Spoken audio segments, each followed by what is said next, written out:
Good morning, y'all. Midwife Shanti here. And I wanted to just kind of check in and talk a little bit more about my work. So, I've had a lot of people ask me, so are you ready to start catching babies? And that will come.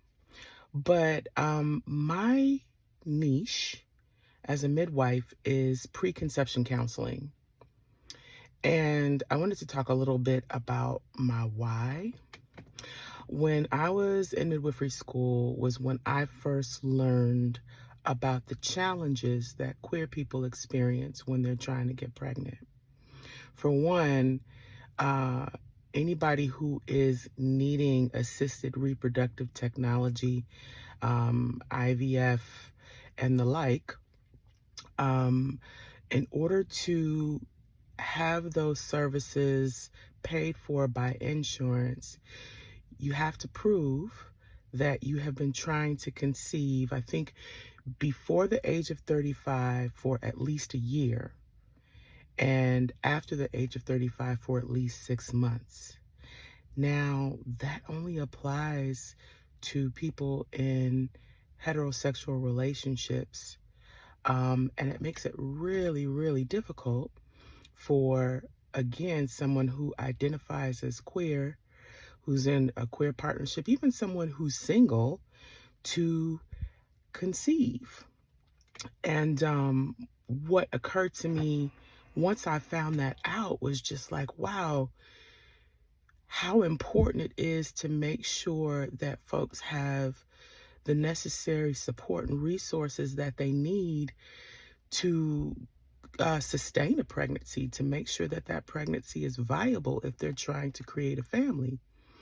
And so that was my first why, like, hold up, this is a reproductive justice issue. We'll talk more about reproductive justice later. But that was the first thing. And then I also had to consider my own lived experience with pregnancy. I have been pregnant twice, and both of those pregnancies resulted in miscarriage.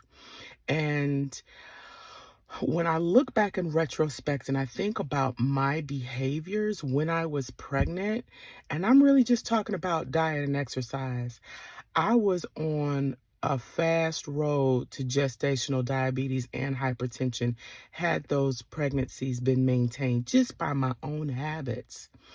And there were so many things that I didn't know when I was pregnant. To be quite honest, I didn't really know my own menstrual cycle and how that worked when I was pregnant. So this is my why about focusing on preconception, because it's my goal to help to counteract some of these maternal mortality and morbidity rates on the front end. There's a lot that we can do throughout the pregnancy. There are things that we can do on a policy level.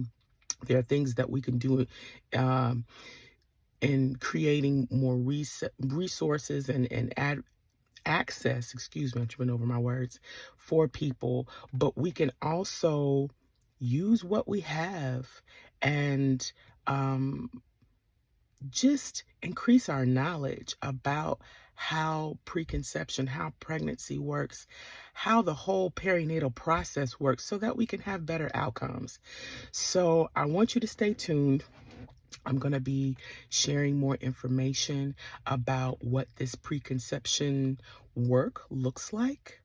So yeah, I hope that you will hang out with me for this journey and stay tuned.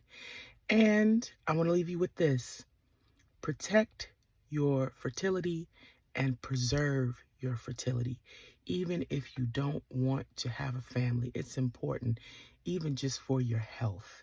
So remember that, and you all have a beautiful week.